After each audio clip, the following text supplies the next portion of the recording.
Hey guys, welcome back to another video. So today I'm going to be ranking the bosses of Tears of the Kingdom. Now by bosses I mean the bosses with their health bars at the top of the screen, but I will not be including monster forces or like the Demon King's army because technically they're not bosses. But without further ado, let's start.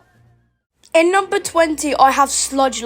This is my least favourite boss in the game for a reason. It's kind of the introduction to Sidon's water ability. I mean, it's alright at introducing it, but it's really just basic and boring. There's loads of other likes in their game, and this one's the worst one out of all of them, and the most forgettable. And it's not the worst fight ever in a video game. It's just really bad, really bad and really boring.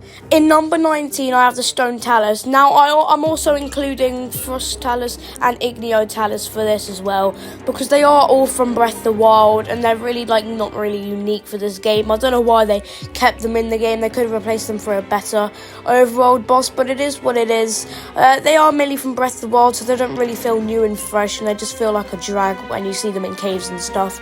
So yeah, it's not really the greatest overworld bosses for me. In 18, I have Battle Talus. Now, these are new to Tears of the Kingdom, but they are very similar to Stone Taluses. You just have a few easy goblins to kill. They're not much of a big deal, and to be honest, you can kind of say it's easier because you have more things to ascend up to easily hit as a weak point. And it's there's not much more to say about this Battle Talus. It's literally exactly the same as a Stone Talus with a few goblins on top and the same weak point. So yeah, it's not that much better than a Stone Talus, to be honest. In 17, I have Yunobo. Now, you kind of fight Yunobo in the mission for Goron City because he gets corrupted by a mask. But it's really easy and simple what you have to do. You have to dodge his rolling attacks and get him stunned so you can hit him because you can't attack him the normal way. And you do so much damage when you hit him. There's only 3 hits no matter what you use. But it is cool trying to dodge his attacks, and fighting Yunobo is quite cool. So that's why it's higher than the Stone Taluses and SLUDGE.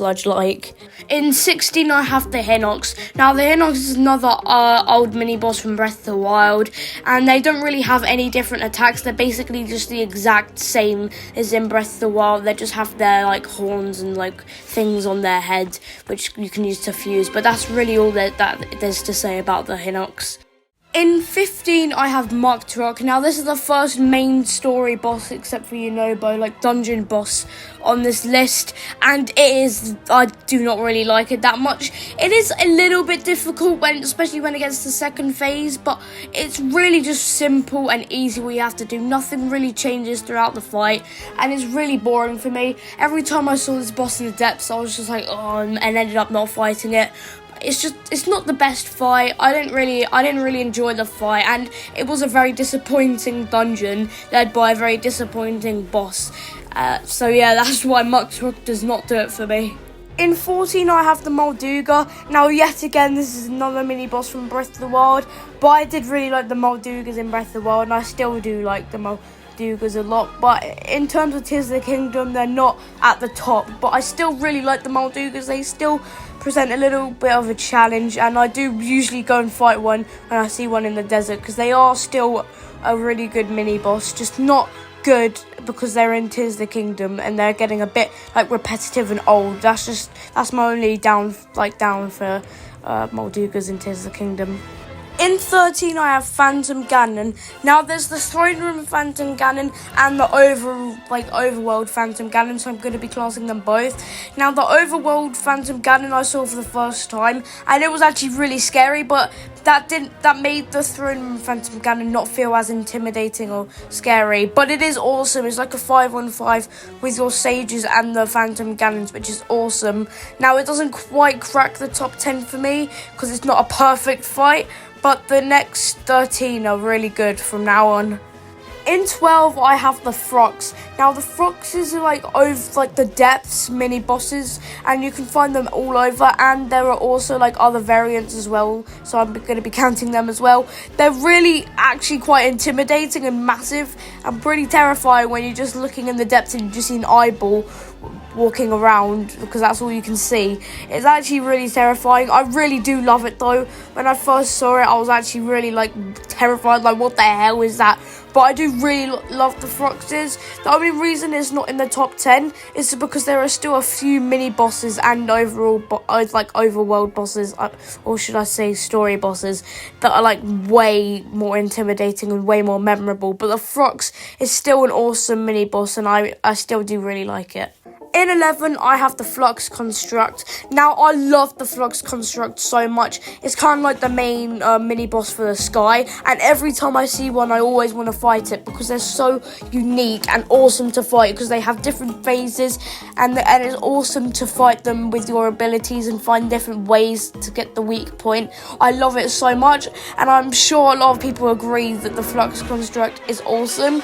Now, the only reason it's not top 10 like the Frox is because there's still so many bosses that just beat it by a tiny margin. In 10, the first of the top 10 is the Demon Dragon. Now, the Demon Dragon is the final boss of the game after Ganondorf, and it's very easy. It's harder to lose the fight than it is to die. Now, it is awesome, so awesome, going around on Zelda's dragon, the light dragon, and just dropping onto the Demon Dragon and hitting its weak points. It's kind of like the Dark Beast Ganon fight of this game, but it just feels way cooler and it's way better for me.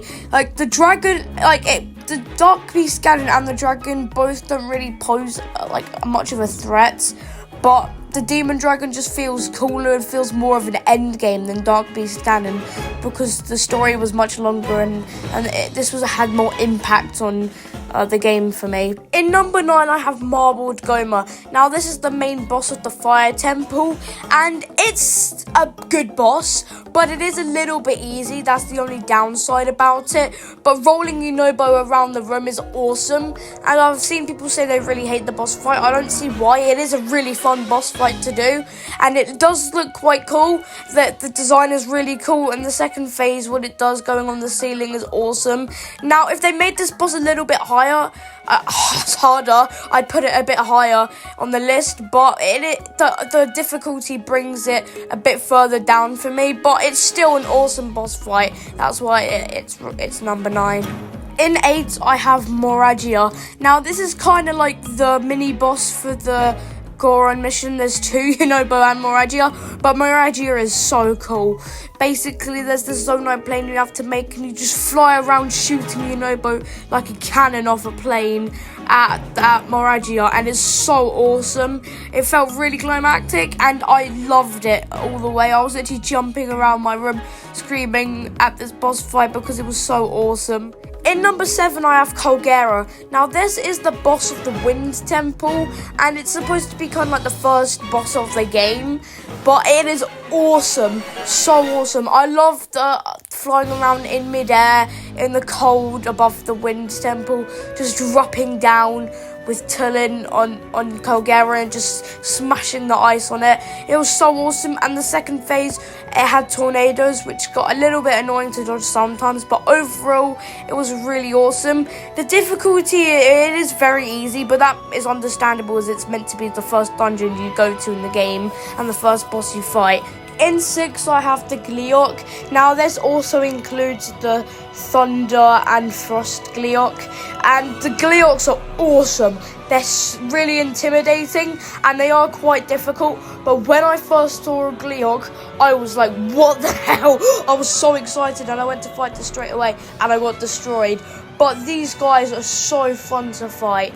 They're so awesome. All the attacks, they have different attacks for the different variants as well. And they're all so cool. They all drop amazing items to fuse. And fighting them is a really fun time. It's the perfect mini-boss for this game, because you can fight it on land and in the sky. It's awesome, and I wish we could see more Gleeoks in future Zelda games as well.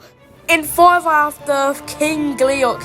Now, this is all the Gleeok combined. So you have the Thunder Gleeok, Flame Gleeok, and Frost Gleeok in one. And it's a very difficult boss battle, and they reward you with Sage's Will and some awesome fuse horns and powers, so that's really cool. And when you fight them, it's awesome because you don't know what you're gonna get, because they could like electrify you with thunder, freeze you, and then burn you, and it's so fun to fight. It's very unique, and I'm so happy they added a King Leok to the game. Fourth place, I have the Queen GIBDO. Now, this is the boss of the Lightning Temple and is awesome. You fight it first before you start the temple, but the final fight is by far the best.